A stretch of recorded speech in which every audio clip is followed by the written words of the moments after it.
Hello പ്രിയപ്പെട്ട മക്കളെ, എല്ലാ കൂട്ടുകാർക്കും edu.comന്റെ പുതിയൊരു ക്ലാസ്സിലോട്ട് സ്വാഗതം. അപ്പോൾ നമ്മൾ ഈ ഒരു ചാപ്റ്ററിൻ്റെ ഏകദേശം 3ഓളം ഭാഗങ്ങൾ മുന്നെടുത്തിട്ടുണ്ട്. അപ്പോൾ കാണാത്തവരൊക്കെ പോയിട്ട് കാണുക, പ്ലേലിസ്റ്റിലുണ്ട്. നിങ്ങളെല്ലാവരും പോയിട്ട് കണ്ടിട്ട് വിശദമായിട്ട് പഠിക്കുക. എങ്കിലേ നാലാമത്തെ ഈ പാർട്ട് നിങ്ങൾക്ക് എടുക്കുമ്പോൾ മനസ്സിലാകത്തുള്ളൂ. ഓക്കെ, അപ്പോൾ നമ്മൾ ചാപ്റ്ററിലോട്ട് പോവുകയാണ്. പേജ് നമ്പർ 19 മുതലാണ് നമ്മൾ ഡിസ്കസ് ചെയ്യുന്നത്. അപ്പോൾ പേജ് നമ്പർ 19 ഒരു ചിത്രം കാണുന്നുണ്ട് അല്ലേ? ആഗോള മർദ്ദ മേഖലകൾ രേഖപ്പെടുത്തിയ ഒരു ചിത്രം നിങ്ങൾക്ക് കാണാൻ കഴിയും. നമ്മൾ ഇതേപോലെ മുന്നേ വേറൊരു പിക്ചർ കണ്ടിട്ടുണ്ട് അല്ലേ? താപീയ മേഖലകൾ കാണിക്കുന്ന ഒരു ചിത്രം നമ്മൾ കണ്ടിട്ടുണ്ട്.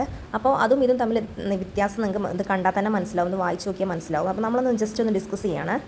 ഏതൊക്കെയാണ് ആഗോള മർദ്ദ മേഖലകളെന്ന് ഡിസ്കസ് ചെയ്യണം കേട്ടോ. അപ്പോൾ അവിടെ 0 ഡിഗ്രി കാണുന്നുണ്ടോ? 0 ഡിഗ്രിയിൽ കാണുന്നുണ്ട്. എന്താണ് അവിടെ? മധ്യരേഖ ന്യൂനമർദ്ദ മേഖല. ആ ഒരു ഏരിയ അറിയപ്പെടുന്നത് ഭൂമധ്യരേഖ കടന്നു പോകുന്ന ഏരിയയാണ്. അപ്പോൾ അവിടെ മധ്യരേഖ ന്യൂനമർദ്ദ മേഖല എന്നാണ് ആ ഒരു ഏരിയ അറിയപ്പെടുന്നത് കേട്ടോ. അപ്പോൾ 0 ഡിഗ്രി അക്ഷാംശ രേഖയാണ് കേട്ടോ. 0 ഡിഗ്രി അക്ഷാംശ രേഖയിലൂടെയാണ് ആ ഒരു മേഖല ഉള്ളത്. ദെൻ അതിന് മുകളിലോട്ട് 30 ഡിഗ്രി വടക്കുണ്ട്, താഴേക്ക് 30 ഡിഗ്രി തെക്കും കാണിക്കുന്നുണ്ട് അല്ലേ? അവിടെ 2 മർദ്ദമേഖലകൾ രൂപം കൊണ്ടിട്ടുണ്ട്. ഏതൊക്കെയാണത്? ഉപോഷ്ണ ഉച്ചമർദ്ദ മേഖല. 30 ഡിഗ്രി വടക്കിലുള്ളതാണ് ഉപോഷ്ണ ഉച്ചമർദ്ദ മേഖല. പേരുകളൊക്കെ സെയിം തന്നെ ആയിരിക്കും, പക്ഷേ ഡിഗ്രിയിൽ വ്യത്യാസം ഉണ്ടാവും അല്ലേ? ഒന്ന് വടക്ക് ഭാഗത്തോട്ടും തെക്ക് ഭാഗത്തോട്ടും പഠിച്ചെടുക്കാൻ എളുപ്പമാണല്ലേ, ഒരു പേര് പഠിച്ചാൽ മതി. അപ്പോൾ ഉപോഷ്ണ ഉച്ചമർദ്ദ മേഖല വടക്കുണ്ട്, ഉപോഷ്ണ ഉച്ചമർദ്ദ മേഖല 30 ഡിഗ്രി തെക്കിലും കാണുന്നുണ്ട്. 30 ഡിഗ്രിയാണ് കേട്ടോ അവിടെ, 30 ഡിഗ്രി. ദെൻ വീണ്ടും മുകളിലോട്ട് പോകുമ്പോൾ 60 ഡിഗ്രിയിൽ കാണുന്നത് ഉപധ്രുവീയ ന്യൂനമർദ്ദ മേഖല. 60 ഡിഗ്രി തെക്ക് അക്ഷാംശ രേഖയിൽ കാണുന്നത് ഏതായിരിക്കും? ഉപധ്രുവീയ ന്യൂനമർദ്ദ മേഖല തന്നെയാണ് അല്ലേ? ഉപധ്രുവീയ ന്യൂനമർദ്ദ മേഖല തെക്കുണ്ട്, 60 ഡിഗ്രി തെക്ക് അല്ലേ? മറ്റേത് 60 ഡിഗ്രി വടക്കുമായിരിക്കും. വീണ്ടും മുകളിലോട്ട് പോകുമ്പോൾ ഏതായിരിക്കും കാണുന്നത്? ധ്രുവീയ ഉച്ചമർദ്ദ മേഖല അല്ലേ? 90 ഡിഗ്രി വടക്കിൽ ധ്രുവീയ ഉച്ചമർദ്ദ മേഖല. താഴെയോ? തെക്കിലാണ്. 90 ഡിഗ്രി തെക്കിലാണെങ്കിൽ ധ്രുവീയ ഉച്ചമർദ്ദ മേഖല തന്നെയാണ്. 90 ഡിഗ്രി തെക്കാണ് കാണുന്നത്. അപ്പോൾ വടക്ക് തെക്ക് എന്നുള്ള ഒന്ന് ചെറിയ വ്യത്യാസമേ അവിടെ കാണുന്നുള്ളൂ അല്ലേ? ബാക്കി പേരുകളൊക്കെ എന്താണ്? സെയിമാണ്, പേരുകളൊക്കെ സെയിം ആണ് അല്ലേ? അപ്പോൾ മധ്യരേഖ ന്യൂനമർദ്ദ മേഖല, പിന്നെ ഉപോഷ്ണ ഉച്ചമർദ്ദ മേഖല 30 ഡിഗ്രി വടക്ക്, പിന്നെ ഉപോഷ്ണ ഉച്ചമർദ്ദ മേഖല 30 ഡിഗ്രി തെക്ക്, പിന്നെ ഉപധ്രുവീയ ന്യൂനമർദ്ദ മേഖല 60 ഡിഗ്രി വടക്ക്, ഉപധ്രുവീയ ന്യൂനമർദ്ദ മേഖല 60 ഡിഗ്രി തെക്ക്. പിന്നെ മുകളിലോട്ട് 90 ഡിഗ്രി വടക്കിൽ ധ്രുവീയ ഉച്ചമർദ്ദ മേഖല, 90 ഡിഗ്രി തെക്കിൽ ധ്രുവീയ ഉച്ചമർദ്ദ മേഖല. അപ്പോൾ ഇത്രയാണ് ആഗോള മർദ്ദ മേഖലകൾ. ഇനി നമ്മളിത് എന്തൊക്കെയാണെന്ന് ഡീപ്പായിട്ടൊന്ന് നോക്കാൻ പോവുകയാണേ. മർദ്ദ മേഖലകൾ ഏതൊക്കെയാണെന്ന് മനസ്സിലായിട്ടുണ്ടാവും അല്ലേ? ഭൂമധ്യരേഖാ പ്രദേശത്തെ ഉയർന്ന താപനില കാരണം വായു ചൂടായി വികസിച്ചുയരുന്നതാണ് ഭൂമധ്യരേഖ ന്യൂനമർദ്ദ മേഖല അല്ലെങ്കിൽ ഇക്വറ്റോറിയൽ ലോ പ്രഷർ ബെൽറ്റ് രൂപം കൊള്ളാൻ കാരണം. ഇവിടെ പറഞ്ഞിട്ടുണ്ട്, ഈ ഭൂമധ്യരേഖ ന്യൂനമർദ്ദ മേഖല എന്ന് പറഞ്ഞാൽ എന്താണ്? ഇങ്ങോട്ട് സൂര്യപ്രകാശം ഡയറക്റ്റായിട്ട് പതിക്കുന്നത് കൊണ്ട് ഇവിടെ ഏറ്റവും കൂടുതൽ താപനില ഉണ്ടായിരിക്കും അല്ലേ? നല്ല താപം ഉണ്ടായിരിക്കും. അപ്പോൾ ഈ ചൂട് കൂടിയ വായു എന്ത് ചെയ്യും? വികസിച്ച് മുകളിലോട്ട് പോവും. അപ്പോൾ അവിടെ എന്താവും? ലോ പ്രഷറായിട്ടുള്ള, അതായത് കുറഞ്ഞ മർദ്ദം, ന്യൂനമർദ്ദമാണ് അവിടെ ഉണ്ടാവുക. വായു അവിടെ ഇല്ലെങ്കിൽ എന്താ ചെയ്യുക? അവിടെ മർദ്ദം കുറയുകയാണല്ലേ? നേരെ ഓപ്പോസിറ്റാണ്. നമ്മൾ കഴിഞ്ഞ ക്ലാസ്സിലൊക്കെ പഠിച്ചതാണ് അല്ലേ? അപ്പോൾ ലംബ ദിശയിൽ വായു പ്രവാഹം ഉണ്ടാകുന്ന ഈ മേഖലകളിൽ കാറ്റുകൾ വീശുന്നില്ല എന്ന് പറയുന്നത്. അപ്പോൾ കാറ്റില്ലാത്തൊരു ഏരിയയാണ്. കാര്യം എന്താ? ഇതിന് വായു നേരെ മുകളിലോട്ടാണ് പോകുന്നത്. അപ്പോൾ അങ്ങനെ ചെരിഞ്ഞ് വെർട്ടിക്കലായിട്ട് പോകുമ്പോൾ അല്ലേ, ഹൊറിസോണ്ടലായിട്ടുള്ള കാറ്റുകൾ എന്താ ഇല്ല, ഈ ഭാഗത്ത് വീശുന്നില്ല. ഓക്കെ, നേരെ വായുവൊക്കെ എയറൊക്കെ എങ്ങനെ പോകുന്നത്? മുകളിലോട്ടാണ് പോകുന്നത്. ഓക്കെ, കാറ്റുകളില്ലാത്ത മേഖല എന്ന അർത്ഥത്തിൽ മർദ്ദ മേഖലയെ നിർവാത മേഖല അല്ലെങ്കിൽ ഡോൾഡ്രംസ് നിർവാത മേഖല എന്നാണ് വിളിക്കുന്നത്. അപ്പോൾ പരീക്ഷയ്ക്ക് ചോദിക്കും, ഇവിടെ നിർവാത മേഖല ഏത് ഏരിയയിലാണെന്ന് ചോദിച്ചാൽ നമ്മൾ എവിടെ അടയാളപ്പെടുത്തേണ്ടത്? ഭൂമധ്യരേഖ ന്യൂനമർദ്ദ മേഖലയിലാണ്. കാര്യം എന്താണ്? അവിടെ കാറ്റ് വീശുന്നില്ല അല്ലേ? അവിടെ പ്രവാഹമില്ല. അപ്പോൾ അതുകൊണ്ട് കാറ്റുകളില്ലാത്ത ഈ മേഖലയെ എന്തു പറയും? നിർവാത മേഖല എന്നാണ് അറിയപ്പെടുന്നത്. നമുക്കറിയാം, ഭൂമധ്യരേഖയിൽ നിന്ന് അല്ലെങ്കിൽ മധ്യരേഖ ന്യൂനമർദ്ദ മേഖലകളിൽ നിന്ന്, ആ ഒരു മേഖലയിൽ നിന്ന് തികച്ചും വ്യത്യസ്തമായിരിക്കും ധ്രുവീയ ഉച്ചമർദ്ദ മേഖലയിൽ അല്ലെങ്കിൽ 90 ഡിഗ്രി വടക്ക് ഏറ്റവും ലാസ്റ്റുള്ള ആ ധ്രുവ മേഖലയിൽ ഉണ്ടാവുക അല്ലേ? അതെന്താണ്? ഇവിടെ നല്ല ചൂടാണെങ്കിൽ അതിൻ്റെ ഓപ്പോസിറ്റ് എന്തായിരിക്കും? നല്ല തണുപ്പായിരിക്കും. കാര്യം എന്താ? അവിടെ മഞ്ഞ് മൂടിയ പ്രദേശം കൂടുതൽ ചൂട് തട്ടുന്നില്ല എന്നൊക്കെ നമ്മൾ പറഞ്ഞതാണല്ലേ? അപ്പോൾ അവിടെ എന്തായാലും തണുത്ത ഏരിയയാണ്. അടുത്ത പാരഗ്രാഫിൽ പറയുന്നുണ്ട്, മധ്യരേഖയിലേതിനെ വിപരീത അന്തരീക്ഷ സാഹചര്യങ്ങളാണല്ലോ ധ്രുവങ്ങളിലുള്ളത് അല്ലേ? അപ്പോൾ ഇവിടെ എങ്ങനെയാണ്? വായു തണുത്ത് സങ്കോചിച്ചിട്ട് താഴോട്ട് ഇറങ്ങും അല്ലേ? അപ്പോൾ ആ ഒരു ഏരിയയിൽ നല്ല മർദ്ദം ഉണ്ടായിരിക്കും, ഉച്ചമർദ്ദമായിരിക്കും അവിടെ ഉണ്ടാവും. അപ്പോൾ ധ്രുവീയ ഉച്ചമർദ്ദ മേഖലകൾ, പോളാർ ഹൈ പ്രഷർ ബെൽറ്റ് അങ്ങനെയാണ് അവിടെ ഉണ്ടാകുന്നത്. ഓക്കെ, മറ്റേത് വായു വികസിച്ച് മുകളിലോട്ട് ഉയരുകയാണ്, ഇവിടെ വായു സങ്കോചിച്ചിട്ട് താഴേക്ക് ഇറങ്ങുകയാണ്. അപ്പോൾ ഇവിടെ നല്ല മർദ്ദം ഉണ്ടായിരിക്കും. അടുത്തതായിട്ട് പറയുന്നത് ഉപോഷ്ണ ഉച്ചമർദ്ദ മേഖലകൾ, sub tropical high pressure belt എങ്ങനെയാണ് ഉണ്ടാവുന്നത് എന്നാണ് കേട്ടോ. അവിടെ പറയുന്നുണ്ട്, ഈ പാരഗ്രാഫിൽ പറയുന്നത് എന്താണെന്ന് വെച്ചാൽ മധ്യരേഖാ പ്രദേശത്തു നിന്നും വികസിച്ചു വരുന്ന വായു ഉയർന്ന വിതാനത്തിൽ ധ്രുവങ്ങൾക്ക് അഭിമുഖമായി കാറ്റായി വീശുകയും ക്രമേണ തണുത്ത് 30 ഡിഗ്രി തെക്ക് 30 ഡിഗ്രി വടക്ക് അക്ഷാംശ മേഖലകളിൽ താഴ്ന്നിറങ്ങുകയും ചെയ്യുന്നതിനാൽ ഉപോഷ്ണ ഉച്ചമർദ്ദ മേഖലകൾ രൂപപ്പെടുന്നു എന്നാണ്. അതായത് നമ്മുടെ ഭൂമധ്യരേഖ ഒരു ഇക്വേറ്റർ ഒരു വര ഉണ്ടല്ലോ, അവിടെ സൂര്യൻ്റെ ചൂട് എന്താണ് ഒരുപാട് കൂടുതലാണ് അല്ലേ. അപ്പോൾ അവിടെ നിന്ന് വായു ചൂടായിട്ട് മുകളിലോട്ട് പൊങ്ങിയിട്ട് അവിടെ എന്ത് മർദ്ദമാണ് ഉണ്ടാകുന്നത്, അവിടെ ന്യൂനമർദ്ദമാണ് നമ്മൾ പറഞ്ഞതാണ്. പിന്നെ നമ്മൾ ഇങ്ങനെ ഭൂമി ഇങ്ങനെ കറങ്ങിക്കൊണ്ടിരിക്കുകയാണല്ലോ. അപ്പോൾ നമ്മളൊരു കറങ്ങുന്ന വസ്തുവിൽ ഒരു നേർരേഖ ഒരു വര വരച്ചിട്ടുണ്ടെങ്കിൽ അത് വളഞ്ഞ പോലെ പോകുന്നത് നമുക്ക് കാണാൻ പറ്റും. അപ്പോൾ ഈ മുകളിലോട്ട് പോകുന്ന വായു നേരെ മുകളിലോട്ട് പോവാതെ കിഴക്ക് ദിശയിലോട്ട് കുറച്ചൊന്ന് വളയാണ് ചെയ്യുന്നത്. അപ്പോൾ വായു ഒന്ന് വളഞ്ഞിട്ട് ഈ വായു ഏകദേശം 30 ഡിഗ്രി വടക്കോട്ടും അതുപോലെ 30 ഡിഗ്രി തെക്കോട്ടും ഉള്ള ആ സ്ഥലങ്ങളിലെത്തുമ്പോൾ അത് തണുക്കാൻ തുടങ്ങും. അങ്ങനെ തണുക്കുമ്പോൾ വായുവിന് ഭാരം കൂടും, ഇത് താഴേക്ക് പതിക്കുകയും ചെയ്യും. അപ്പോൾ ഒരു സ്ഥലത്ത് വായു താഴേക്ക് പതിച്ചാൽ അവിടെ എപ്പോഴും ഒരു തരം പ്രഷർ ഉണ്ടാകും, അല്ലെങ്കിൽ ഒരു മർദ്ദം ഉണ്ടായിരിക്കും അല്ലേ. അപ്പോൾ അങ്ങനെയാണ് നമ്മൾ ഉച്ചമർദ്ദം ഹൈ പ്രഷർ അവിടെ ഉണ്ടാകുന്നത്. അങ്ങനെയാണ് ഉപോഷ്ണ ഉച്ചമർദ്ദ മേഖലകൾ ഉണ്ടാവുന്നത്. ഇനി നമ്മൾ പറയുന്നത് ഉപധ്രുവീയ ന്യൂനമർദ്ദ മേഖലകളെ കുറിച്ചാണ് കേട്ടോ. പാരഗ്രാഫ് ഒന്ന് ശ്രദ്ധിക്കാം. ഏതാണ്ട് 60 ഡിഗ്രി തെക്കും 60 ഡിഗ്രി വടക്കും അക്ഷാംശ മേഖലകൾ പൊതുവെ താപനില കുറവായതിനാൽ ഉച്ചമർദ്ദ സാഹചര്യങ്ങളാണ് രൂപപ്പെടേണ്ടത്. എന്നാൽ ഭൂഭ്രമണത്തിൻ്റെ സ്വാധീന ശക്തിയിൽ ഈ മേഖലയിൽ വായു വൻതോതിൽ ആകാശത്തേക്ക് ഉയർത്തപ്പെടുന്നതിനാൽ ഉപധ്രുവീയ ന്യൂനമർദ്ദ മേഖലകൾ അല്ലെങ്കിൽ സപ്പോളാർ ലോ പ്രഷർ ബെൽറ്റ് രൂപപ്പെടുന്നു. ഇവിടെയും പറയുന്നത് എന്താണ്, ഏതാണ്ട് 60 ഡിഗ്രി തെക്കും ഏതാണ്ട് 60 ഡിഗ്രി വടക്കും ആ ഒരു അക്ഷാംശ മേഖലയിൽ പൊതുവേ താപനില കുറവാണ് അല്ലേ. താപനില കുറവായതിനാൽ എന്താ ഉണ്ടാവുക, മർദ്ദം എന്താണ് കൂടുകയാണ് ചെയ്യേണ്ടത് അല്ലേ, അതായത് ഉച്ചമർദ്ദം ഉണ്ടാവുകയാണ് ചെയ്യേണ്ടത്. ഇവിടെയും സംഭവിക്കുന്ന എന്താണ്, ഭൂമി ഭ്രമണം ചെയ്യുന്നതിൻ്റെ ആ ഒരു സ്വാധീന ശക്തിയാൽ ഈ മേഖലയിൽ വായു വൻതോതിൽ ആകാശത്തേക്ക് ഉയരും. ആകാശത്തേക്ക് ഉയർന്നാലോ കുറഞ്ഞാൽ പിന്നെ അവിടെ മർദ്ദം കുറവായിരിക്കും അല്ലേ, അപ്പം ന്യൂനമർദ്ദമായിരിക്കും അവിടെ ഉണ്ടാവുക. ആണ് ഉപധ്രുവീയ ന്യൂനമർദ്ദ മേഖലകൾ സബ്പോളാർ ലോ പ്രഷർ ബെൽറ്റ് ഉണ്ടാവുന്നത്. പാരഗ്രാഫിൽ എന്താ പറയുന്നത്, സൂര്യൻ്റെ അയനത്തിനനുസരിച്ച് താപസാഹചര്യങ്ങൾ മാറുന്നതിനാൽ ആഗോളമർദ്ദ മേഖലകൾക്ക് ആപേക്ഷിക സ്ഥാനമാറ്റം ഉണ്ടാകുന്നു. ഉഷ്ണകാലത്ത് മർദ്ദമേഖലകൾ 5 ഡിഗ്രി മുതൽ 10 ഡിഗ്രി വരെ വടക്കോട്ടും ശൈത്യകാലത്ത് 5 ഡിഗ്രി മുതൽ 10 ഡിഗ്രി വരെ തെക്കോട്ടും നീങ്ങുന്നു. ആഗോള മർദ്ദമേഖലകൾക്കുണ്ടാകുന്ന ഈ സ്ഥാനമാറ്റം ആഗോള കാലാവസ്ഥയിൽ നിർണായക സ്വാധീനം ചെലുത്തുകയും ചെയ്യുന്നു. പറഞ്ഞാൽ എന്താണെന്ന് സിമ്പിളായിട്ടൊന്ന് പറഞ്ഞുതരാം. സൂര്യൻ്റെ അയനം എന്ന് പറഞ്ഞാൽ അല്ലെങ്കിൽ അപ്പറൻറ്റ് മൂവ്മെൻറ്റ് ഓഫ് ദ സൺ അങ്ങനെ പറഞ്ഞാൽ ഭൂമി അതിൻ്റെ അച്ചുതണ്ടിൽ ചെരിഞ്ഞാണ് കിടക്കുന്നതെന്ന് നമുക്കറിയാം അല്ലേ. അത് കാരണം ഒരു വർഷം മുഴുവൻ സൂര്യരശ്മിയിൽ എന്ത് ചെയ്യും, ഭൂമിയുടെ ഉപരിതലത്തിൽ പതിക്കുന്ന ഒരു കോണളവിൽ മാറ്റം വരും. ഉത്തരായന രേഖക്കും അതുപോലെ ദക്ഷിണായന രേഖക്കും ഇടയിലുള്ള ഭാഗത്താണ് സൂര്യൻ ലംബമായിട്ട് വരുന്നത്. അതായത് നമ്മുടെ ആ ഒരു ഭൂമധ്യരേഖയില്ലേ, അതിൻ്റെ ആ ഒരു സൈഡിലായിട്ട് നമ്മൾ ഉത്തരായന രേഖ ദക്ഷിണായന രേഖ നമ്മൾ പഠിച്ചതാണല്ലോ അല്ലേ. അപ്പോൾ സൂര്യൻ ലംബമായിട്ട് വരുന്നത് ഇതിനെയാണ് സൂര്യൻ്റെ അയനം എന്ന് പറയുന്നത് കേട്ടോ. അപ്പോൾ ജൂൺ മാസത്തിൽ സൂര്യൻ എന്ത് ചെയ്യും, ഉത്തരായന രേഖയ്ക്ക് മുകളിലും ഡിസംബറൊക്കെ ആകുമ്പോഴേക്കും ദക്ഷിണായന രേഖയ്ക്ക് മുകളിലും ആയിരിക്കും. സൂര്യൻ്റെ അയനത്തിനനുസരിച്ച് ഓരോ പ്രദേശത്തും ലഭിക്കുന്ന അല്ലെങ്കിൽ ഓരോ പ്രദേശത്തും കിട്ടുന്ന സൂര്യരശ്മിയുടെ അളവിലും തീവ്രതയിലും എന്തുണ്ടാവും, മാറ്റം ഉണ്ടാവും. എങ്കിൽ ആഗോളതലത്തിൽ താപനിലയുടെ വിതരണത്തിൽ വ്യത്യാസങ്ങൾ ഉണ്ടാക്കുകയും ചെയ്യും. ചുരുക്കി പറഞ്ഞാൽ ഈ ആപേക്ഷിക സ്ഥാനമാറ്റം സൂര്യൻ്റെ അയനത്തിനനുസരിച്ച് എന്ത് ചെയ്യും, താപനിലയുടെ വിതരണത്തിൽ മാറ്റം വരും. അപ്പോൾ ഈ മർദ്ദമേഖലയുടെ സ്ഥാനത്തിൽ മാറ്റം സംഭവിക്കും. 5 ഡിഗ്രി അങ്ങോട്ട് 5 ഡിഗ്രി 10 ഡിഗ്രി ഇങ്ങോട്ട് അങ്ങനെയുള്ള ആ ഒരു മാറ്റം ഉണ്ടാവും. അതായത് സൂര്യൻ എവിടെയാണോ ലംബമായി വരുന്നത് അവിടുത്തെ ന്യൂനമർദ്ദ മേഖല അങ്ങോട്ട് നീങ്ങുകയും അതിനനുസരിച്ച് മർദ്ദമേഖലകൾക്ക് സ്ഥാനചലനം ഉണ്ടാവുകയും ചെയ്യും. ഇതെന്ത് ചെയ്യും, ഇത് കാറ്റുകളുടെ ദിശയെയും അതുപോലെ മഴയുടെ ലഭ്യതയും ഒക്കെ ലോകമെമ്പാടുമുള്ള കാലാവസ്ഥാ രീതികളെയൊക്കെ സ്വാധീനിക്കുകയും ചെയ്യും. അപ്പോൾ ഏറ്റക്കുറച്ചിലുകൾ ഉണ്ടാവും, പല സമയത്തും പല തരത്തിലുള്ള ഏറ്റക്കുറച്ചിലുകളും ഇവിടെ ഉണ്ടാവും എന്നാണ് പറയുന്നത്. ഇത് പറയുന്നത് അന്തരീക്ഷത്തിലെ മർദ്ദ വ്യത്യാസങ്ങൾക്കൊക്കെ കാരണം എന്താണ്, ഇങ്ങനെയുള്ള എയറിൻ്റെ അല്ലെങ്കിൽ വായുവിൻ്റെ സഞ്ചാരമാണ്. അപ്പോൾ 2 തരത്തിലുള്ള വായുവിൻ്റെ സഞ്ചാരം ഇവിടെ പറയുന്നുണ്ട്. ഒന്നാമത്തേതാണ് വായുപ്രവാഹങ്ങൾ അല്ലെങ്കിൽ എയർ കറൻറ്റ് എന്ന് പറയും അല്ലേ. രണ്ടാമത്തേതാണ് കാറ്റ്, നമുക്കൊക്കെ അറിയാം കാറ്റ്, വിൻഡ് എന്ന് പറയും. അപ്പോൾ എന്താണ് വായുപ്രവാഹങ്ങൾ, എന്താണ് കാറ്റ് എന്ന് നമുക്കൊന്ന് ഡിസ്കസ് ചെയ്യാം. വായുവിൻ്റെ ലംബദിശയിലുള്ള ചലനങ്ങളെയാണ് വായുപ്രവാഹങ്ങൾ എയർ കറൻറ്റ് എന്ന് പറയും. വായുവിൻ്റെ കുത്തനെയുള്ള ചലനങ്ങളെ നമ്മളെന്ത് പറയും, എയർ കറൻറ്റ് അല്ലെങ്കിൽ വായുപ്രവാഹങ്ങൾ എന്ന് പറയും. പക്ഷേ കാറ്റ് എന്ന് പറഞ്ഞാൽ അതിനൊരു നിശ്ചിത ഡെഫിനിഷൻ ഉണ്ട്. കാറ്റിൻ്റെ ചലനം എന്ന് പറഞ്ഞാൽ തിരശ്ചീനമാണ്, അതായത് നേരെ നേർരേഖയിലൂടെയുള്ള ചലനമാണ്. അതുമാത്രമല്ല, അത് ഉച്ചമർദ്ദ പ്രദേശങ്ങളിൽ നിന്നും ന്യൂനമർദ്ദ പ്രദേശങ്ങളിലോട്ടാണ് അതിൻ്റെ ചലനം എന്ന് പറയുന്നത്.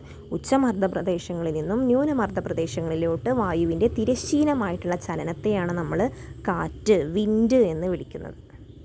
എന്താണ് കാറ്റ്, എന്താണ് വായുപ്രവാഹങ്ങൾ എന്ന് കൂട്ടുകാർക്ക് മനസ്സിലായിട്ടുണ്ടെന്ന് വിചാരിക്കുന്നു. അപ്പോൾ പരീക്ഷയ്ക്ക് എന്താണ് രണ്ടും തമ്മിലുള്ള ഡിഫറൻസിയേഷൻ ചോദിച്ചാൽ നിങ്ങൾ ഇതാണ് ആൻസർ എഴുതേണ്ടത്. കാറ്റ് പല ടൈപ്പ് കാറ്റുണ്ടല്ലേ, ഇളം കാറ്റുകളുണ്ട്, മന്ദമാരുതൻ, തെന്നൽ എന്നൊക്കെ പറഞ്ഞിട്ട് പല ടൈപ്പുകളുണ്ട്. പിന്നെ നല്ല അത്യാവശ്യം സ്ട്രോങ് ആയിട്ടുള്ള കൊടുങ്കാറ്റുകൾ അല്ലേ ഒക്കെ ഉണ്ട് എന്നൊക്കെ നമുക്കറിയാം. കാറ്റുകൾക്കൊക്കെ പേരുകളുണ്ട്, ഓരോ കാറ്റുകൾക്കും ഓരോരോ പേരുകളാണ്, വ്യത്യസ്ത പേരുകളിലാണ് കാറ്റുകളൊക്കെ അറിയപ്പെടുന്നത്. അപ്പോൾ അത് എവിടെ നിന്നാണ് വീശുന്നത് അതിനെ അടിസ്ഥാനപ്പെടുത്തിയാണ് പേരിടുന്നത് കേട്ടോ. കാറ്റുകൾക്ക് പേര് നൽകുന്നത് എങ്ങനെയാണ്, എവിടെ നിന്ന് വീശുന്നു എന്നതിനെ അടിസ്ഥാനപ്പെടുത്തിയിട്ടാണ്. കാരണം നമ്മുടെ പുസ്തകത്തിൽ പറയുന്നുണ്ട്, ഇപ്പോൾ തെക്ക് പടിഞ്ഞാറ് ഭാഗത്തുനിന്ന് വീശുന്ന കാറ്റുകളെ തെക്ക് പടിഞ്ഞാറൻ കാറ്റുകൾ എന്ന് വീശും. ഇപ്പോൾ കടലിൽ നിന്നും കരയിലേക്ക് വീശുന്ന കാറ്റുകളെ കടൽ കാറ്റുകൾ എന്ന് വിളിക്കും. അങ്ങനെ എവിടെ നിന്നാണോ അതിൻ്റെ ഉറവിടം, ആ ഉറവിടത്തെ ബേസ് ചെയ്തിട്ടാണ് പേരിടുന്നത്. നമുക്കറിയാം നമ്മുടെ കാറ്റിനെ സ്വാധീനിക്കുന്ന, കാറ്റിൻ്റെ ദിശയെ സ്വാധീനിക്കുന്ന ഒരു പ്രധാനപ്പെട്ട ഒരു ഘടകം എന്ന് പറയുന്നത് കോറിയോലിസ് ബലമാണ്. കോറിയോലിസ് ബലം എന്താണെന്ന് നിങ്ങൾ കേട്ടിട്ടുണ്ടാവും. കോറിയോലിസ് ബലം എന്നാൽ ഭൂമി ഇങ്ങനെ കറങ്ങാണല്ലോ, ഭൂമി ഒരു അച്ചുതണ്ടിൽ ഇങ്ങനെ കറങ്ങണം. അപ്പോൾ ആ കറങ്ങുന്നതുകൊണ്ട് ചലിക്കുന്ന വസ്തുക്കൾക്ക് അവയുടെ സഞ്ചാരപാതയിൽ എന്ത് ചെയ്യും, ഒരു വ്യതിയാനം സംഭവിച്ചതായിട്ട് അനുഭവപ്പെടും. അങ്ങനെയുള്ള ആ ഒരു പ്രതിഭാസമാണ് കോറിയോലിസ് ബലം എന്ന് പറയുന്നത്. ഇതൊരു സാങ്കല്പിക ബലമാണ് കേട്ടോ. അപ്പോൾ ഈ ഒരു ബലം കാലാവസ്ഥ, അതുപോലെ സമുദ്രജലം, ഗതാഗതം തുടങ്ങിയ വിവിധ മേഖലകളിൽ കാര്യമായിട്ട് സ്വാധീനിക്കാൻ കഴിയുന്ന ഒരു ബലമാണ് ഈ കോറിയോലിസ് ബലം എന്ന് പറയുന്നത്. ഈ കോറിയോലിസ് പ്രഭാവം മൂലം ഉത്തരാർദ്ധഗോളത്തിൽ, അതായത് മുകളിലുള്ള 0 ഡിഗ്രി അക്ഷാംശരേഖയ്ക്ക് മുകളിലുള്ള ഭാഗമാണ് ഉത്തരാർദ്ധഗോളം, താഴെയുള്ള ഭാഗമാണ് ദക്ഷിണാർദ്ധഗോളം എന്ന് പറയുന്നത്. അപ്പോൾ ഈ ഉത്തരാർദ്ധഗോളത്തിൽ കാറ്റുകൾ സഞ്ചാര ദിശയുടെ വലത്തോട്ട്, അതായത് ഈ കാറ്റ് എന്ന് പറഞ്ഞാൽ ആ ഒരു പോയിൻ്റ് ആയിട്ട് കൊടുത്തിട്ടില്ലേ, ആ പോയിൻ്റ് ആയിട്ടുള്ളതാണ് നമുക്ക് കാറ്റ് എന്ന് ഉദ്ദേശിക്കുന്നത്. അപ്പോൾ ആ ഒരു കാറ്റിൻ്റെ വലത്തോട്ട് കാറ്റ് ഇങ്ങനെ സഞ്ചരിക്കുന്ന നേരെ കുത്തനെയാണ്, അപ്പോൾ അതിൻ്റെ വലത്തോട്ടും, ദക്ഷിണാർദ്ധഗോളത്തിലാണെങ്കിലോ സഞ്ചാര ദിശക്ക് ഇടത്തോട്ടുമാണ് ഇങ്ങനെ വ്യതിചലിച്ച് പോവുകയാണ്, അതായത് തെന്നി മാറി പോവുകയാണ്. അപ്പോൾ ഈ കോറിയോലിസ് പ്രഭാവം മൂലം എന്താ ഉണ്ടാകുന്നത്, ഇതിങ്ങനെ അതിൻ്റെ ദിശക്ക് ചെറിയൊരു വളവ് വരികയാണ്. പക്ഷേ ഈ കാറ്റിൻ്റെ വേഗതയും ശക്തിയൊക്കെ സ്വാധീനിക്കുന്ന ഘടകങ്ങളാണ് മർദ്ദച്ചെരിവ് ബലം, പ്രഷർ ഗാർഡിയൻ ഫോഴ്സ് എന്ന് പറയുന്നത്. അതുപോലെ ഘർഷണ ബലം, ഫ്രിക്ഷണൽ ഫോഴ്സ്. ഇങ്ങനെ രണ്ട് ബലങ്ങൾ കാറ്റിൻ്റെ വേഗതയെയും ശക്തിയെയും സ്വാധീനിക്കുന്നുണ്ട്. പക്ഷേ കാറ്റിൻ്റെ ദിശയെ സ്വാധീനിക്കുന്നത് ഏതായിരിക്കും, അത് കോറിയോലിസ് ബലമാണ്. അറിയാം കാറ്റ് വീശുന്നതെന്ന് പറഞ്ഞാൽ ഉയർന്ന മർദ്ദത്തിൽ നിന്നും താഴ്ന്ന മർദ്ദത്തിലോട്ടാണെന്നറിയാം. അപ്പോൾ തിരശ്ചീന തലത്തിൽ മർദ്ദത്തിൻ്റെ അളവിലുണ്ടാകുന്ന വ്യത്യാസമാണ് മർദ്ദച്ചെരിവ്. അപ്പോൾ ഈ മർദ്ദവ്യത്യാസം മൂലം ഉച്ചമർദ്ദ മേഖലയിൽ നിന്നും ന്യൂനമർദ്ദ മേഖലയിലേക്ക് വായുവിൻ്റെ ചലനം സാധ്യമാക്കുന്ന ബലമാണ് മർദ്ദച്ചെരിവ് ബലം എന്ന് പറയുന്നത്. ചുരുക്കി പറഞ്ഞാൽ തിരശ്ചീന തലം എന്ന് പറഞ്ഞാൽ എങ്ങനെയാണ്, ഇങ്ങനെ നേരെയുള്ള ആ ഒരു ഭാഗം. അപ്പോൾ തിരശ്ചീന തലത്തിൽ മർദ്ദത്തിൻ്റെ അളവിലുണ്ടാകുന്ന വ്യത്യാസമാണ് മർദ്ദച്ചെരിവ് എന്ന് പറയുന്നത്. മർദ്ദവ്യത്യാസം മൂലം ഉയർന്ന മർദ്ദ മേഖലകളിൽ നിന്ന് ന്യൂനമർദ്ദ മേഖലകളിലേക്ക്, അതായത് കുറഞ്ഞ മർദ്ദ മേഖലകളിലേക്ക് വായുവിൻ്റെ ചലനം സാധ്യമാക്കുന്ന ബലമാണ് മർദ്ദച്ചെരിവ് ബലം. സിമ്പിളായിട്ട് പറയുകയാണെങ്കിൽ ഒരു സ്ഥലത്തെ മർദ്ദവും തൊട്ടടുത്ത സ്ഥലത്തെ മർദ്ദവും തമ്മിലുള്ള വ്യത്യാസമാണിത്. അപ്പോൾ ഈ വ്യത്യാസം എത്ര കൂടുതലാണോ അത്ര ശക്തമായിരിക്കും മർദ്ദച്ചെരിവ്. അപ്പോൾ ഒരു ഉദാഹരണം പറയുകയാണെങ്കിൽ ഒരു കുന്നിൻ്റെ മുകളിൽ നിന്ന് താഴേക്ക് വെള്ളം ഒഴുകുന്നത് പോലെയാണിത്. അതായത് കുന്നിൻ്റെ മുകളിൽ ഗുരുത്വാകർഷണം കൂടുതലായതിനാൽ വെള്ളം താഴോട്ട് ഒഴുകും. അതുപോലെ ഉയർന്ന മർദ്ദമുള്ള പ്രദേശത്ത് നിന്നിട്ട് കുറഞ്ഞ മർദ്ദമുള്ള പ്രദേശത്തേക്ക് വായു സഞ്ചരിക്കുന്നത് ഈ ഒരു മർദ്ദച്ചെരിവ് കാരണമാണ്. ചുരുക്കത്തിൽ അന്തരീക്ഷത്തിലെ മർദ്ദവ്യത്യാസമാണ് വായുവിൻ്റെ ചലനത്തിനുള്ള അടിസ്ഥാന കാരണം. തന്നെയാണ് തൊട്ടടുത്ത പേജിൽ പറയുന്നത്, അടുത്തടുത്തുള്ള സ്ഥലങ്ങൾ തമ്മിൽ കാര്യമായ മർദ്ദവ്യത്യാസമാണുള്ളതെങ്കിൽ മർദ്ദച്ചെരിവ് കൂടുതലാണെന്നും തിരശ്ചീന തലത്തിൽ മർദ്ദത്തിൽ കാര്യമായ വ്യത്യാസമില്ലെങ്കിൽ മർദ്ദച്ചെരിവ് കുറവാണെന്നും കണക്കാക്കുന്നു. മർദ്ദച്ചെരിവ് കൂടിയ ഇടങ്ങളിൽ കാറ്റ് ശക്തമായിരിക്കും. ഇവിടെ നിങ്ങൾക്ക് ഒരു പിക്ചർ കാണാൻ കഴിയില്ലേ. അപ്പോൾ ഈ പിക്ചറിൽ രണ്ട് വ്യത്യസ്ത കാലാവസ്ഥാ സാഹചര്യങ്ങൾ കാണിക്കുന്നുണ്ട്. രണ്ടും അന്തരീക്ഷ മർദ്ദ വ്യത്യാസവും കാറ്റിൻ്റെ ദിശയും തമ്മിലുള്ള ബന്ധമാണ് വിശദീകരിക്കുന്നത് അല്ലേ. അപ്പോൾ അത് നമുക്ക് മനസ്സിലാവും. ചിത്രം ഒന്ന് നോക്കിയാൽ അവിടെ ന്യൂനമർദ്ദ മേഖല ആയിട്ട് കണക്കാക്കുന്നുണ്ട്. ചിത്രത്തിൻ്റെ മധ്യഭാഗത്തായിട്ട് എന്ന് അടയാളപ്പെടുത്തിയിരിക്കുന്നത് നിങ്ങൾ കാണുന്നില്ലേ ഫസ്റ്റത്തെ ചിത്രത്തിൽ. അപ്പോൾ അതിൽ ന്യൂനമർദ്ദത്തെ സൂചിപ്പിക്കുന്നതാണ് കേട്ടോ. ന്യൂനമർദ്ദം കുറഞ്ഞ മർദ്ദം അല്ലേ. അപ്പോൾ ന്യൂനമർദ്ദ മേഖലയിൽ അന്തരീക്ഷ മർദ്ദം എന്തായിരിക്കും, കുറവായിരിക്കും. ഓട്ടോമാറ്റിക്കലി നമുക്ക് അറിയണമല്ലോ. ചുറ്റുമുള്ള ഉയർന്ന മർദ്ദ മേഖലകളിൽ നിന്ന്, അതായത് എച്ച് എന്ന് അടയാളപ്പെടുത്തിയിരിക്കുന്നത് നല്ല ഹൈ പ്രഷറാണ്, ഉയർന്ന അല്ലേ ഉച്ചമർദ്ദ മേഖലയാണല്ലോ. അപ്പോൾ അവിടുന്ന് എന്ത് ചെയ്യും, ന്യൂനമർദ്ദ മേഖലയിലോട്ടാണ് കാറ്റ് വീശുക നമ്മൾ പഠിച്ചതാണ്. അപ്പോൾ അതിൽ ചിത്രത്തിൽ ഇങ്ങനെ ഒരു അമ്പടയാളത്തിലൂടെ കാറ്റിൻ്റെ ദിശ വ്യക്തമായി കാണിച്ചിരിക്കുന്നത് കാണുന്നില്ലേ. ഓരോ സമമർദ്ദ മേഖലകൾ, അതായത് ഐസോബാറുകൾ, അതായത് ഒരേ മർദ്ദ മേഖലകളെ കണക്റ്റാക്കി വരച്ചതാണ് സമമർദ്ദ മേഖല നമ്മൾ പഠിച്ചതാണ് അല്ലേ. അപ്പോൾ ഈ മർദ്ദത്തിൻ്റെ അളവ് ശ്രദ്ധിക്കുക, അതൊന്ന് ശ്രദ്ധിച്ച് നോക്കിക്കേ. അപ്പോൾ അതിൽ ന്യൂനമർദ്ദ കേന്ദ്രത്തിലേക്ക് അടുക്കും തോറും മർദ്ദം കുറഞ്ഞു വരുന്നതായിട്ട് നമുക്ക് കാണാൻ കഴിയുന്നുണ്ട്. 14 മില്ലി ബാർ, 1002 മില്ലി ബാർ, പിന്നെ 1000 മില്ലി ബാർ, 998 മില്ലി ബാർ എന്നൊക്കെ പറഞ്ഞിട്ട് നമുക്കിനി കുറഞ്ഞു വരുന്നതായിട്ട് കാണാൻ പറ്റുന്നുണ്ട്. അപ്പോൾ ന്യൂനമർദ്ദ മേഖലകളിൽ കാറ്റ് സാധാരണയായിട്ട് അകത്തേക്ക് എന്ത് ചെയ്യുന്നുണ്ട്, അതിൻ്റെ ചുഴലിറ്റ് വീശുകയാണ് അല്ലേ, മുകളിലോട്ട് ഉയർന്നു പൊങ്ങുകയും ചെയ്യുന്നുണ്ട്. അവിടെ വീശുകയും പിന്നെ മുകളിലോട്ട് ഉയർന്നു പൊങ്ങുകയും ചെയ്യുന്നുണ്ട്. ഇത് മേഘങ്ങൾ ഉണ്ടാവാനും മഴക്കൊക്കെ സാധ്യത നൽകുന്നുണ്ട്. അപ്പോൾ ചിത്രം 2 വലതുവശത്തുള്ള ആ ചിത്രം നോക്കി, ഉച്ചമർദ്ദ മേഖലയാണ് അല്ലേ. എച്ച് എന്നുള്ള അവിടെ രണ്ടും തമ്മിൽ ചെറിയൊരു വ്യത്യാസമുണ്ട് അല്ലേ. അതിന് ചിത്രത്തിൻ്റെ മധ്യഭാഗത്തായി എച്ച് അടയാളപ്പെടുത്തിയിരിക്കുന്നത് കണ്ടോ, ഉച്ചമർദ്ദത്തെയാണ് സൂചിപ്പിക്കുന്നത്. ഉച്ചമർദ്ദത്തെ സൂചിപ്പിക്കുന്നത് എച്ച് എന്നുള്ളത് ഉച്ചമർദ്ദത്തെ സൂചിപ്പിക്കുന്നുണ്ട് കേട്ടോ. ഉച്ചമർദ്ദ മേഖലയിൽ അന്തരീക്ഷ മർദ്ദം എങ്ങനെയായിരിക്കും, കൂടുതലായിരിക്കും. മറ്റു ന്യൂനമർദ്ദ മേഖലയിൽ എന്തായിരിക്കും, മർദ്ദം കുറവാണെങ്കിൽ നേരെ ഓപ്പോസിറ്റ് ആയിരിക്കും ഉച്ചമർദ്ദ മേഖലയിൽ അല്ലേ. മർദ്ദ മേഖലയിൽ നിന്ന് എങ്ങനെയായിരിക്കും, കാറ്റ് ചുറ്റുമുള്ള താഴ്ന്ന മേഖലകളിലോട്ട് അല്ലെങ്കിൽ എല്ലിലോട്ട് അല്ലേ പുറത്തേക്ക് വീശുകയാണ് ചെയ്യുന്നത്. ചിത്രത്തിലെ അമ്പടയാളങ്ങൾ നോക്കിക്കുക, കാറ്റിൻ്റെ ദിശയാണ് സൂചിപ്പിക്കുന്നത് കേട്ടോ. ഓരോ സമമർദ്ദ മേഖലയിലും മർദ്ദത്തിൻ്റെ അളവ് നോക്കിയാൽ ഉച്ചമർദ്ദ കേന്ദ്രത്തിൽ നിന്ന് അകലേക്ക് പോകുന്തോറും മർദ്ദം എന്തായിട്ട് വരുന്നത്, കുറഞ്ഞു വരുന്നതായിട്ട് നമുക്ക് കാണാൻ പറ്റും അല്ലേ. 1010 മില്ലി ബാർ, 1008 മില്ലി ബാർ, 1006 അങ്ങനെയുള്ള കുറഞ്ഞ് വരുന്നതായിട്ട് നമുക്ക് കാണാൻ പറ്റും. ഇങ്ങനെയുള്ള ഈ സമയത്ത് ഉച്ചമർദ്ദ മേഖലകളിൽ കാറ്റ് സാധാരണയായിട്ട് മുകളിൽ നിന്ന് താഴേക്ക് വരികയാണ് ചെയ്യുന്നത് അല്ലെ, അതിൻ്റെ പുറത്തേക്ക് വ്യാപിക്കുകയും ചെയ്യും. അപ്പോൾ എന്താ ഉണ്ടാവുക, നല്ല തെളിഞ്ഞ കാലാവസ്ഥയായിരിക്കും അവിടെ ഉണ്ടാവുക. ഇവിടെ കണ്ടോ, ഈ ചിത്രങ്ങളിൽ സമമർദ്ദരേഖകൾ ഏറ്റവും കൂടുതൽ അടുത്തടുത്ത് കാണുന്നത് ന്യൂനമർദ്ദ മേഖലയുടെ എല്ലിൻ്റെ അടുത്താണ് അല്ലേ. അപ്പോൾ ഇവിടെ കുറഞ്ഞ ദൂരത്തിൽ തന്നെ മർദ്ദത്തിൽ വലിയ മാറ്റം സംഭവിക്കുന്നുണ്ട് അല്ലേ. അപ്പോൾ അതിനാൽ ന്യൂനമർദ്ദ മേഖലയുടെ അടുത്തായിരിക്കും കാറ്റിൻ്റെ വേഗത ഏറ്റവും കൂടുതൽ. കാരണം എന്താണ്, ന്യൂനമർദ്ദ മേഖലയിലോട്ട് കാറ്റ് ചുഴലിച്ച് വീശുകയാണ്. അവിടെ അപ്പോൾ എന്താണ്, കാറ്റിൻ്റെ വേഗത കൂടും അല്ലേ. കൂടുകയും ചെയ്യുമ്പോൾ ഉച്ചമർദ്ദ മേഖലയിൽ നിന്ന് കാറ്റ് പുറത്തേക്ക് ശാന്തമായി വീശുകയും ചെയ്യുന്നു. അപ്പോൾ ഇത്രയാണ് ആ ഒരു പിക്ചറിൽ നമുക്ക് മനസ്സിലാക്കാൻ പറ്റുന്നത്. കാറ്റിൻ്റെ വേഗത ഏറ്റവും കൂടുതൽ എവിടെയായിരിക്കും, എൽ എന്നുള്ള അവിടെ ആയിരിക്കും അല്ലേ. എൽ എന്നുള്ള അവിടെ ആയിരിക്കും. കാറ്റിൻ്റെ ശക്തിയെയും അതിൻ്റെ വേഗതയൊക്കെ നിയന്ത്രിക്കുന്ന മർദ്ദച്ചെരിവ് ബലത്തെക്കുറിച്ചാണ് നമ്മളിപ്പോൾ പറഞ്ഞത് അല്ലേ. അപ്പോൾ ഇനി മറ്റൊരു ബലത്തെക്കുറിച്ച് പറയാനുണ്ട്. എന്താണ്, ഫ്രിക്ഷനെ കുറിച്ച്, ഘർഷണം അല്ലേ, ഘർഷണ ബലത്തെക്കുറിച്ച് പറയാനുണ്ട്. അപ്പോൾ ഘർഷണ ബലം എന്താണെന്ന് ഇവിടെ കൃത്യമായിട്ട് പറയുന്നുണ്ട്. കുന്നുകൾ, മലകൾ, വനങ്ങൾ, മനുഷ്യനിർമ്മിതികൾ തുടങ്ങിയവ ഉയർത്തുന്ന ഘർഷണം കാറ്റിൻ്റെ സുഗമ സഞ്ചാരത്തെ എന്ത് ചെയ്യുന്നുണ്ട്, തടസ്സപ്പെടുത്തുന്നത്. അപ്പോൾ കാറ്റടിക്കുമ്പോൾ ഇങ്ങനെയുള്ള കുന്നുകൾ, മരങ്ങളൊക്കെ ഉള്ള ഏരിയകളിൽ എങ്ങനെയാണ് കൂടുതൽ കാറ്റ് അല്ലേ, അതിൻ്റെ സഞ്ചാരത്തെ കാര്യം സ്മൂത്തായിട്ട് പോകാൻ കഴിയില്ല എന്നാണ് ഇവിടെ പറയുന്നത്. അപ്പോൾ ഇങ്ങനെയുള്ള ഘർഷണബലം എന്ന് പറയുന്നത് കാറ്റിൻ്റെ ശക്തി കുറക്കാനും ഇതിനൊക്കെ കാരണമാകുന്നുണ്ട്. അതിനുള്ള ഒരു സിറ്റുവേഷനാണ് ഈ കുന്നുകൾ, മലകൾ തുടങ്ങിയ കാര്യങ്ങളൊക്കെ അല്ലേ. ഇവിടെ ചോദ്യമുണ്ട്, വൻകരകളെ അപേക്ഷിച്ച് സമുദ്രതലത്തിൽ കാറ്റ് ശക്തമാവാൻ കാരണം എന്താ. അപ്പോൾ അതിൽ തന്നെ നമുക്ക് കിട്ടും എന്താണ്, ഉപരിതലം എന്ന് പറഞ്ഞാൽ എങ്ങനെയാണ്, നിരപ്പായിട്ടുള്ള പ്രദേശമാണ്. അവിടെ പ്രത്യേകിച്ച് കാറ്റിന് സഞ്ചരിക്കാനുള്ള തടസ്സങ്ങളൊന്നും അവിടെ ഇല്ല. പക്ഷേ വൻകരകളിലാണെങ്കിലോ ഒരുപാട് അല്ലേ, അതിന് വിഘാതം വരുത്തുന്ന ഒരുപാട് കാര്യങ്ങൾ അവിടെ ഉണ്ട് താനും. അതുകൊണ്ടാണ് ഇങ്ങനെ കാറ്റിൻ്റെ ശക്തമാകാൻ കാരണം. ഓക്കെ, സമുദ്രതലത്തിൽ കാറ്റ് ശക്തമാവാൻ പ്രധാനപ്പെട്ട കാരണം എന്ന് പറഞ്ഞാൽ ഇതാണ് കേട്ടോ. ഇതായിട്ട് കാറ്റുമായി ബന്ധപ്പെട്ട ഉപകരണങ്ങളെ കുറിച്ചാണ് നമ്മൾ നോക്കുന്നത്. അനിമോമീറ്ററും വിൻഡ് വെയിനും. അനിമോമീറ്റർ എന്ന് പറഞ്ഞാൽ കാറ്റിൻ്റെ വേഗത അളക്കുന്ന ഉപകരണമാണ് അനിമോമീറ്റർ. കാറ്റിൻ്റെ വേഗത, കാറ്റിൻ്റെ സ്പീഡൊക്കെ അളക്കുന്ന ഉപകരണമാണ് അനിമോമീറ്റർ. വിൻഡ് വെയിൻ എന്ന് പറഞ്ഞാലോ കാറ്റിൻ്റെ ദിശ സൂചിപ്പിക്കുന്ന ഉപകരണമാണ് വിൻഡ് വെയിൻ. കാറ്റിൻ്റെ ദിശ സൂചിപ്പിക്കുന്നത് വിൻഡ് വെയിനും കാറ്റിൻ്റെ വേഗത അളക്കുന്നത് അനിമോമീറ്ററാണ്. മണിക്കൂറിൽ എത്ര കിലോമീറ്റർ വേഗതയിലാണ് കാറ്റ് വീശുന്നതെന്ന് നമുക്ക് ഈ അനിമോമീറ്റർ യൂസ് ചെയ്തിട്ട് നമുക്ക് മനസ്സിലാക്കാം. നോക്കാനുള്ളത് വ്യത്യസ്ത തരം കാറ്റുകളെ കുറിച്ചാണല്ലോ. അപ്പോൾ ഇനി അടുത്ത ഭാഗത്തിലാണ് ആ കാറ്റുകളും കാര്യങ്ങളൊക്കെ ഉൾപ്പെടുത്തിയിട്ടുള്ളത്. അപ്പോൾ ഇതോടെ ഈ വീഡിയോ അവസാനിക്കുകയാണ്. നിങ്ങളെല്ലാവരും വീഡിയോകളൊക്കെ കാണുക, നന്നായിട്ട് പഠിക്കുക. ഓക്കെ, അപ്പോൾ ഇനി അടുത്ത ക്ലാസ്സിൽ കാണാം. ബൈ.